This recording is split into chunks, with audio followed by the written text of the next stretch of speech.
Paulie here from HardDrive Radio, and I am delighted to be joined in the studio today by these fine gentlemen. You might know them as Dirty Honey. Thank you. Guys, thanks for coming to see us today. Had a great time hanging out with you at Mercury Lounge last night. You guys played a great set. Let's kick off with that. Tell me just, how's it feel to be playing a show in New York City? It's my favorite city in the world. I've been to a lot of cities, and it's kind of like coming home for me because I am a New Yorker. But, yeah, second show in New York, and great turnout last night. Felt like we played pretty well, too, so that's always good. I've seen a lot less people in that room, so it was pretty packed last night. Yeah, a lot of people good. see The crowd was good too. Yeah, good reaction, lots of good screams, people singing along. Mm-hmm. That's always fun, I'm sure. So for folks who don't know, you guys just recently put out your first EP. I think that was in March. So we're all just kind of learning about you guys right now, and so what I want to do is kind of hop back in a time machine a little bit. Let's go back to the beginning and just tell me how you guys all started playing together. I was doing a cover gig in LA in Santa Monica, and John actually stopped by to sit in, and he just started playing, and it was pretty instantaneous. Like, I wanted to have him be in my band because he was way better than the guy that was I already playing with knew me. he was awesome because someone had given me the recording that they had made. But yeah, John introduced me to Justin, who joined shortly after, and then Justin introduced us to Corey, and yeah, Dirty once Honey Corey, was born when Corey joined. yeah, he was I birthed this. He birthed it. Was the name your idea? No. Nope. It was No. Marc's. No, but yeah, that came from a Howard Stern interview. He was interviewing Robert Plant, talking about the Honey Drippers, and I thought it was a really dirty sounding name. And long story short, Dirty Honey spawned from that. It got put into like a long list of horrible band names. And one night at a gig, we were like, we gotta pick a name. And we were going through this like list of 150 names, and that was like the third one down. We were all like, that's obviously the winner. So One of the things that immediately kind of grabbed me about this band before I even listened to your music was I saw the artwork and the logo, and I was like, that's a badass logo, man. Who designed that? Aaron Von met Frieder, him. he was there last night, actually. Yeah. Oh, yeah? Yeah. Yep. Yeah, we got to meet him. Really great designer, and he said it was like pretty immediate once it was so visual. The name was so visual to him, and he was like really pushing to our manager. He's like, "This is, I think, the winner." Yeah, He was like, "No, I don't think it is," and he's like, "I don't think." And then we finally all saw it, and we were like, "Yeah, that's it. obvious." He put his time into it. You know, he was like, I listened to the music constantly and really tried to visualize something that fit. And I think he nailed it. Absolutely. Yeah. I would agree with that totally. Marc, let's start with you and kind of your history. You know, when did you discover that you have the voice that you have? How did you know that, like, you know what, I'm a really good singer? They keep me humble. They tell me all the time that what I'm doing is not good enough. But Well, flat. You're flat. Turn Well, up your but, ears. I started kind of doing gigs in like 7th grade with my band in school, and you know, when you're just kind of cruising around with your parents, listening to Aerosmith and AC/DC records and singing along, and they're kind of like, you're kind of on right now at like 12, 13 years old. But it definitely needed development, and I've gotten way better since, you know, gigging in LA. You weren't around when it was bad. There's Potato. Yeah, see? Keeping me humble 24/7. Corey Coverstone. Justin, tell me about getting your first guitar, man. My dad got me my first guitar when I was 10. Then his best friend was in this band called Sha Na Na. They were in that movie Grease. Right, yeah. And he kind of gave me a couple guitar lessons, and I got frustrated and kind of put it down for like a year. Then a friend of mine left it out in the rain and got destroyed. And then he bought me a bass, and he's like, you should play bass because you'll always be working. And I just kind of took it from there. And I guess, yeah, he had me learning Paul McCartney and stuff like that when I was a kid. Were there any bass players in particular who you look to for, you know, I want to be as good as that guy? Michael Anthony. Yeah, Michael Anthony. Want to crush those roots. Love you, Michael Anthony. Yeah, love you. Well, Paul McCartney, because he's like a very melodic bass player, and John Paul Jones, James Jamerson's huge influence also. Corey, tell me about the first drum kit you ever had. It was from Kmart, I think.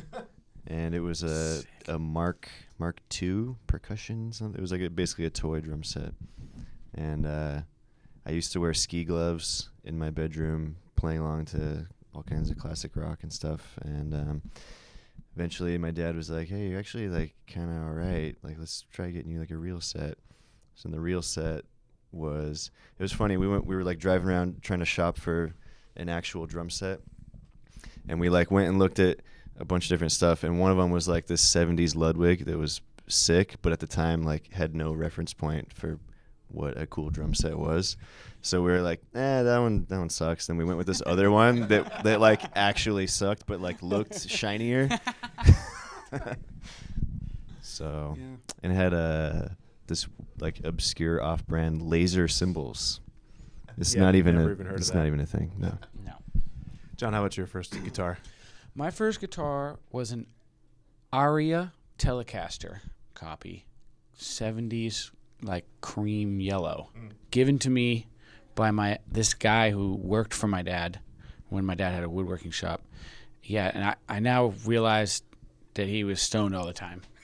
But when I was a kid, I would be like, "Why are your eyes red?" He'd be like, I just took a shower. But anyway, he gave me my first. That's just a side note, but he gave me the first guitar because a friend of mine that I used to play with, his dad was in a band. They were like a punk band, and they were called the Lobby Magnets. And he was always playing guitar around the house, and so I just picked up like immediately like the D chord, and I was like, I can do that. And then I learned all his songs, so I was playing all his songs. So once I showed I could do that, my mom bought me the Aria was a piece of junk. The action was like this. Yeah. But that was the first one, yeah. Cream yellow. So how long have you guys been playing together at this point? We're on like month 19 or 20 now, a little more than a year and a half. So we're measuring it in like toddler numbers. Yeah. We're 18 months. Yeah. So, getting together, you guys start writing new songs, and Corley. You're right over there, man. You guys are together, you're writing new songs, and then, you're getting ready to put out an EP, and you're in LA. Yep. But you don't record in LA. No. Why? Far too expensive. Yeah? Yeah. We were actually going to go make the record with this the guy that did Greta Van Fleet's records. That was like a big conversation. We really loved what he had to say, and he really seemed to understand our dynamic. And then for whatever reason, that sort of fell through, and we were actually backstage getting ready to go do a gig with Slash, and our producer's name popped up, this guy Nick Didia, who lives in Australia, and we said we love his records. Obviously that's Rage and STP and Pearl Jam and Springsteen, and we just kind of said we should send it to him and see what he thinks. And he listened to the song and like immediately got back, and he was like, I would love to work with these guys. Let's figure out a way to get them to Australia. And then you start crunching numbers, and you realize like flights to Australia and Airbnb, and it's not that expensive. And compared to like renting NRG Studios or Capitol in LA, like we did that. Your 2-day budget covers you for a 3-week period in Australia easily. Yeah. I love that. I love that it's cheaper to fly and record in Australia than to rent a studio in LA. That's incredible. And record in Paradise, in Byron Bay, and work with one of the most talented producers like ever. It was awesome. And he just got it too. Like we had our first conversation with him was totally clicked. So that was a real motivator. It's amazing. I was looking through your YouTube channel, and I saw Byron Bay, and I was like, that jumped out to me because one of my favorite bands of all time is from Byron Bay, Australia, and that's Parkway Drive. Oh, really? Yeah, and they're like a really like heavy metalcore kind of band. But I've talked to them about their hometown all the time. Like, it's a nice little surf town. It's just, Paradise. Yeah. It's an amazing music scene too. Like everybody goes through there, and there's like so many venues right there. But yeah, there's bands. There's easily 100 shows going on there. Like the time that we spent there, and the venues look cool, and it's a big hippie town. Like, did you get to take any time out of recording to like just go check out venues and watch some music? I don't think we didn't really watch much we music. Went to the beach. Yeah, we went to the beach. That was when cool. you go there too, you're what your clock's off, so we actually would all deadbeat tired fall asleep at like 8:30 and get up at like 5 and be up just like. So it was I watched kind of an the interesting sunrise schedule. Yeah. a dozen times. That was like because we could walk to the beach, and somebody said like make sure you watch the sunrise. It's really like majestic, and it was. And then that was like day 2 or 3, I think I did that. So every day subsequently, I was like waking up and walking to the beach, watching the sunrise, getting a cup of coffee, and then going to the studio. That's got to be, a fantastic experience. I'm sure a lot of bands don't even get to have that. So the fact that you guys are starting off with an incredible experience like that, it's, it seems. It was amazing. Yeah, you guys have a lot of good stuff coming up for you. You always want to do the retreat thing. I always fantasize that, like you go to a cabin or you go to like some, location type of thing where you're removed from your world, and that was just a paradise version of it. Nice. That's gonna be hard to top. Yeah, it is. Yeah. When you guys get ready for the full length, you got to go somewhere even better. I think we're back there. yeah, I think we're going back Maybe go there. to the moon. That We've works been too. talking about it. Yeah. No, but thinking outside of the box, honestly, so far has been super helpful to us. The mode of Just not doing the traditional get a label, go into the studio. Like it's been a very different, unique path so far, and it's been great. One of the things that's been really intriguing for me about the music business, especially these days, is how much more flexibility there is. You bring it up before, the old model. You play some showcases, you maybe get a deal, you get a label, you put out your album on label, whatever. And there's just so many more options these days, especially with streaming and the internet, that you can just really reach out directly to your audience, where you have a lot more options to just kind of get your music out there without being locked into anything. Have you guys found that it's a lot easier to just kind of do that direct mode, or are you kind of like missing the big money from a label contract? Well, we've been pretty lucky. We've got like a really great team with our management and our agents and our PR company, and Yeah, and we've been getting a lot done. a lot of it spawned from passion, being passionate about the music and having a passionate team that believes in you is more valuable than anything. You can get $1 million from a label or something, and if you don't have the passionate people out there working the stations or whatever, like it's not going to go anywhere. It doesn't matter how much money you have. I mean, maybe that's not true, but you get money's always good. But we also didn't do it the other way. Yeah. Like so it's sort of hard to compare because this is how we're doing it, and it's just kind of we're just like we just kind of check in all the time. Like let's just keep it going. This is working. Let's keep going. It is working for you guys. I'll say that. So that's the thing. It's like let's just not stop and see where it takes us. I've seen, so many great bands coming up, and I don't think any of them have had the run of shows that you guys have had already. yeah, Like, you've already played with some really huge names. You played with Slash. You guys opened for The Who. You're on some Bananas. festivals with Guns N' Roses. Like, It's do you have to, like, pinch yourself when you wake Absolute- up in the morning? yeah. Like, Yeah. Yeah. Definitely. The Who is definitely like a pinch yourself. We talked about it a little bit. Yeah. Watching them sound check and like the slideshow of their entire band life is playing as they're sound checking, and like these icons are right there and like coming off stage and walking next to you and talking to you, and you're just like, what is going on? It's really, I didn't expect it, but it was very emotional for sure. Yeah. So, like, have you had an opportunity to sit down with any of these guys and just, like, talk shop or talk music or anything? Or is it just, like, a quick high and by kind of a situation? The Who was kind of high, and actually Slash was too. But they're friendly. And Slash, the kind of the word with him amongst his camp, anyways. Even his bandmates, who they know him really well. He kind of sticks to himself. He's always playing guitar. He's always noodling. He's got his own dressing room, but he's not diva. It's just he just kind of prefers to play mellow, and the other guys it's just Miles was cool. Yeah, his band was awesome. Miles Kennedy. Miles Kennedy, yeah. He that guy. he like actually pulled me aside after the third show. He was super supportive of us, really kind. He's like the nicest guy ever. But yeah, these guys were walking by after their show and kind of saw me and Miles talking, and they were like, "We're gonna let LaBelle have a moment with this guy." And, he's very complimentary and very supportive, and he's just a huge rock fan and great writer, an amazing singer, and he was super gracious, with me. He gave me like 15 minutes one night and just talked about being a rock and roll singer. It was cool. That's awesome, man. I love to hear that. Like I've interviewed him a couple times, and he's always been very generous with his time. Yeah, for me he's as well, super so nice. glad to hear that he's like that with everyone. Yeah. Brent was really awesome with them too. Yeah. He let me use his cymbals actually on one show. Yeah. Todd, all those. That band is Yeah. homies. they're Those guys are ridiculous. so cool, Yeah. man. Yeah, They were they're wearing our awesome. shirts on stage and stuff, and like posting pictures and. And our last show, like Miles shouted us out like 3 times in the different. Like he'd stop and was like, "I just want to say, what these guys are doing is important and awesome." And we were just like, "Wow."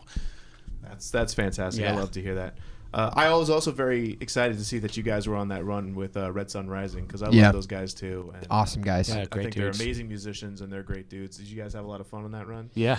It was exhausting run. It was 21 shows in 27 days, but it was our like getting thrown in the fire of touring, and we're definitely better for having done it. And the other band on it was Goodbye June. They were great too. The Homies. Red Sun is awesome. Like all those guys are great. So we had a good first like North American touring experience for sure. Yeah, The- everybody's been cool. Yeah. There's been nobody that isn't cool, actually. Yeah, without a doubt. I tell that to my friends who aren't in the business these days. I'm like, I can count on one hand the number of assholes I've met doing this gig Yeah. because nobody wants to work with people like that anymore. You Yeah. know? So No, yeah, and more often than not, everyone's just really cool. Yeah. Yep. The single is "When I'm Gone."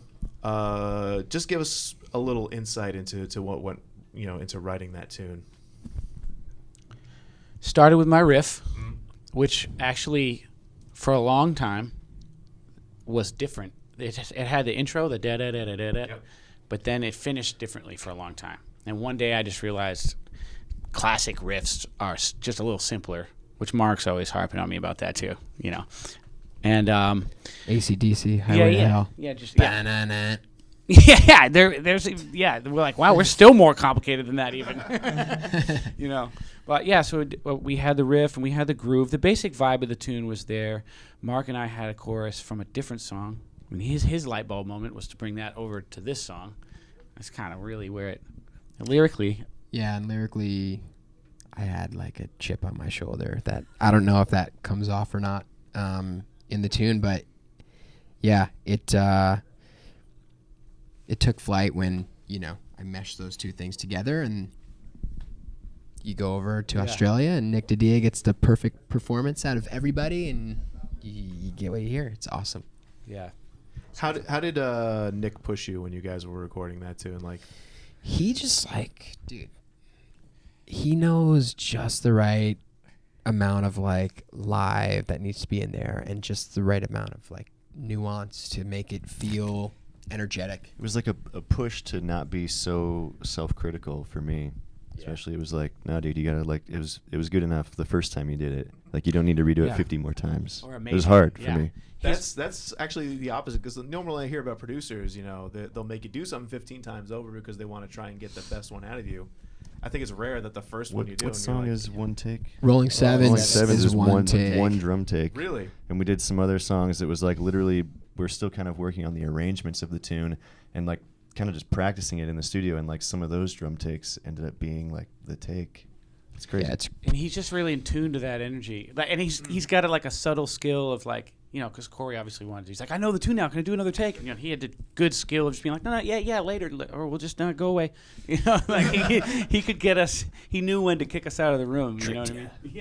Yeah. I mean, that's good. That's Yeah. part of their job, is to. And we be had able to manage that. we kind of worked with a producer before who was more the speed that you were talking about, and he's made great records, and but that it just like when we listened to the first roughs back, it just wasn't us, It's 'cause very it was stale. it was like I'd never had anyone like put me to task on the metronome so hard, as he did. It was that's cool, just not- but it's not the rock and roll that we all love. It's not Aerosmith. It's not Zepp. It's Van not Halen. AC/DC. It's Michael not Anthony. Van Halen. It's not Michael Anthony. It's not the Michael Who. Anthony, man. And that's that's that's another thing that really grabbed me about listening, to the songs you guys. It's a really like raw rock and roll kind of sound. It's Does not it a feel polished live to you? 50. Yeah. Absolutely. Cool. Because I saw you guys play last night. You sounded exactly like you do on the record. Yeah. Like there Better, was better. no fill. There was better. Yeah, I think you meant better, Yeah, right? better, way That's what you better. said, right? Absolutely, way better. Even That's- I better. thought- Interview's over. And, like, There you listen to the EP, and that's gonna set the bar here, and then go see these guys live. Blow that and out of it's the gonna be water. like, up here, right here. Yeah. That's what we're talking. No, but I mean, that's honestly how we all want to make records. Like the guy, at least the rhythm section in a room, performing together, and I think he did a great job, translating that to a record, without a doubt. Absolutely. So we're in May right now. There's still a lot of the year left. What do you guys got coming up for the rest of the year? We've got this weekend we're going to Asbury Park tomorrow to play down there. Then we're doing Virginia Beach, Sonic Temple with the Foo Fighters. We'll see you out there. Yep. Yes. We're hitting Rocklahoma after that. It's doing a couple gigs in the Midwest in between, and then we're going back out with Slash to do Canada, and we're playing the Ryman in Nashville, some more festivals. We got something in the fall that I think we can't announce yet, right? Can't announce that. Yeah, we're going up to Seattle and San Francisco with Slash. Those are gonna be awesome. That show is awesome. So That's a great lineup, man. it's the Slash gig is the perfect opening gig. The Who was perfect too, but yeah, I guess there's more than one perfect. But, But, There uh, are really good, though. heroes. It's perfect. Yeah, as long as it's our a heroes. really good fit for the sound. That I'd you love to guys open have, for Aerosmith absolutely. in Vegas. No big deal. Yeah. Can we make that Yeah. happen? Make it happen. If you're listening, Steven. Gorlick. Good man. Good man. Yeah, it's gonna be a busy year though. We're excited about it. Good. Yeah. Good. Before we wrap up here, there's a couple specialty shows we do throughout the year, and one of the ones we do is around Halloween, and we like to ask about just like crazy Halloween stories if bands have any. If, like you guys maybe went on stage in costumes once, or We maybe when you were definitely a played kid. a lot of Halloween nights at a dump in Santa Monica. Love you, Caught Gil. myself. Love you, Gil. But yeah, those are actually everybody's wicked drunk. Girls are wearing nothing.